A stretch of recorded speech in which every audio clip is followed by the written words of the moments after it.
If your exchange time is good, so you're at like a zero point 0.6, about zero point 0.6, zero point 0.7 release time as a catcher, but your pop time is still around a 2.0 or 2.1, here are the three things that I would do, which all fall under the category of increasing your arm strength and your throwing velocity. Okay, so first, I would make sure that you're doing arm strengthening exercises. So crossover symmetry, J-bands, IYTWs. Make sure that you're actually strengthening all of the muscles that you use to throw, because that will help you throw harder, right? Makes a lot of sense.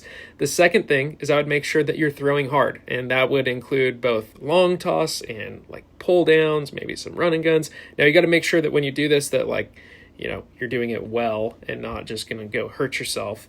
But if you're really trying to increase your throwing velocity, you should throw harder, right? Just like if you were trying to run faster, you should sprint more. Very similar idea here. And then the third thing, and maybe one of the most important things, is your mechanics, your throwing mechanics. I have a friend, Aiden McIntyre. You might know him. He makes baseball content. And I can't remember whether it was his front leg or his back leg, but he went to Driveline, and I think he was sitting like 89 to 90. I might have these numbers wrong.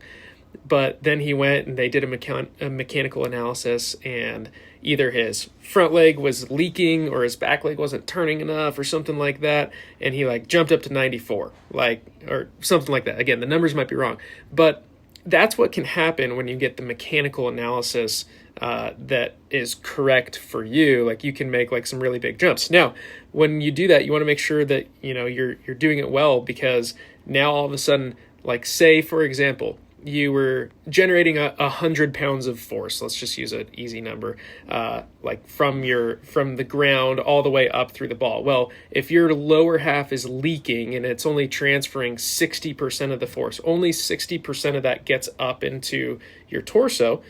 And so then, if all of a sudden you clean up the lower half and now 90% of it is going up to your torso, you just doubled the amount of force that's coming up to your torso, to your arm, out the ball. And so you got to make sure that your mechanics are clean for that, because if they're not, then all of a sudden your elbow's in a bad position. Like sometimes you can get hurt doing that. So anyways, all that being said, those are the things that I would focus on. Arm strengthening exercises, making sure that you're actually throwing harder, and then dialing in your throwing mechanics, because a few small tweaks there could really increase how hard you throw, and therefore drop your pop time, because your exchange is already pretty good.